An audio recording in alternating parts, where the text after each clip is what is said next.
Hi guys, and welcome back to the channel. So in this video I'm going to show you how I made this mobile rolling stand for my drill press. So if you've got a small workshop like me, you might find it come in handy. I can roll this out the way and put it away and then roll it back out again when I want to use it.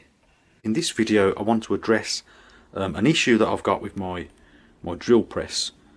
So this drill press was given to me by a very generous subscriber, and his name is Richard. So if you're watching this video, Richard, thank you very much for the drill press, and I've been using it in many projects that you may have seen on my recent videos. And since I've had it, it's been great, but the way I've got it set up is I've got it on my desk and I put it in the corner. I sort of push it in the corner out the way when I'm not using it. And then to use it, I kind of drag it out into the middle of the desk. And that's obviously not ideal because I'm dragging it and I'm grabbing it by this top table here. So I need something for it to sit on with some wheels. I've had a rummage around in my bits and bobs box and I found these old casters. I've had these for a while and they've got rubberized feet, which is good for grip, and they're quite heavy duty, quite sturdy. So I think they'll be ideal for the job. And I also have a piece of plywood about 20mm thick, just an offcut scrap piece. So I've already measured up the base of the drill press and it should fit perfectly in here. And to attach it I'm going to use some bolts. So you could make a drill press stand if you've got room, or you could just bolt your drill press to your desk. But for me, because I've got a small workshop and I like to make the most of the workspace, I like to just tuck it out the way when it's not in use. And you can see that when it's tucked in the corner, you know, it uses almost no space and I can carry on working here. So that's the reason why I want something that's mobile.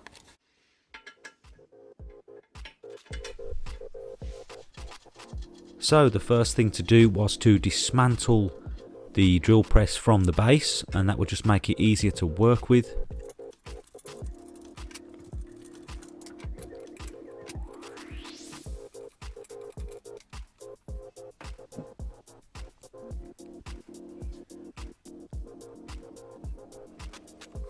So now I used the base as a template to draw around on the piece of plywood, and I made the base slightly bigger in every dimension than the base of the drill press, and that would just make it a little bit more sturdy.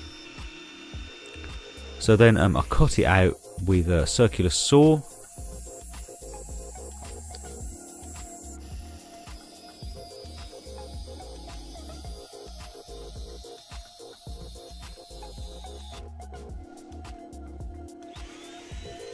And I wanted to round over the edges with a round over bit in my router, and that would just prevent splintering and just make it smoother to the touch.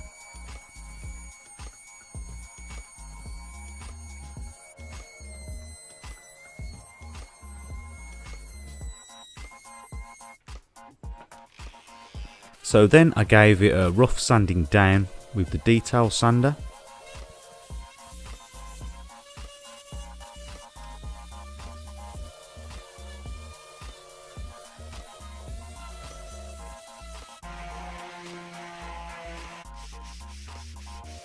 And then finished it off by hand.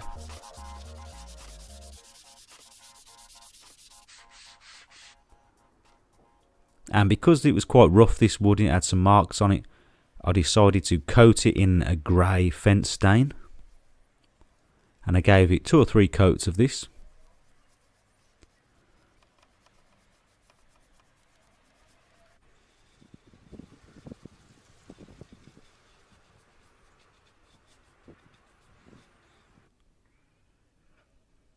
So now it was time to attach the wheels to the base. So I roughly positioned them where I wanted them.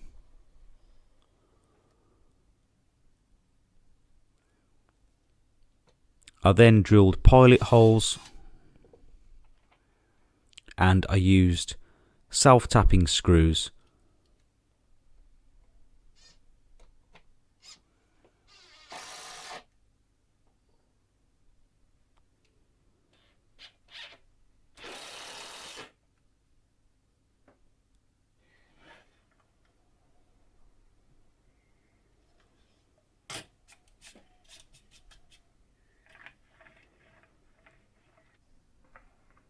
And you can see it's moving quite nicely. So now I wanted to get the cast iron base attached to the mobile base. So when it was in the position that I wanted it in, I used some clamps to hold it in position, and then I drilled some marks inside these holes in the cast iron base.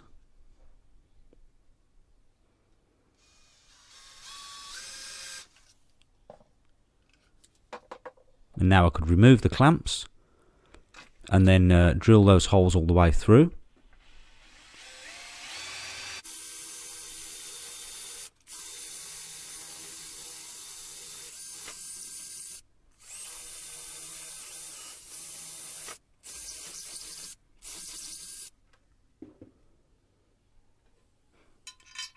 So then all I needed to do was to add the bolts through.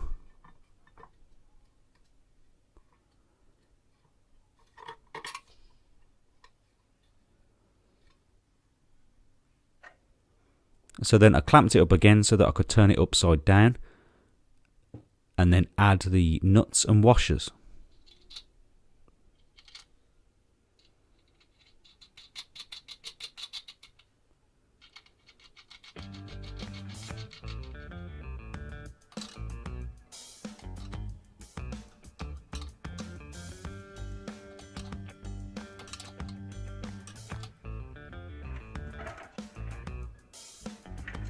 And it was working quite well.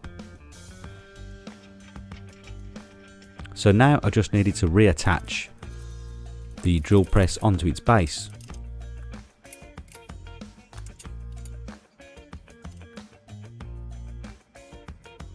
So that has solved the problem. As you can see now, if I want to get the drill press out, instead of dragging it across the table, I can just hold it here and just maneuver it wherever I want it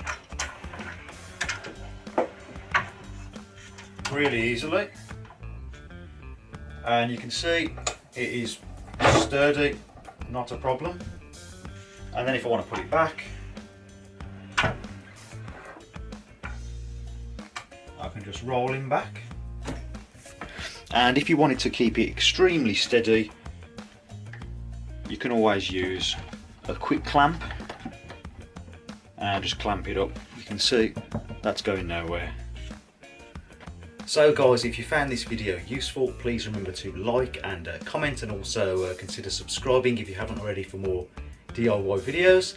And as always, thank you very much for watching, and I'll see you next time.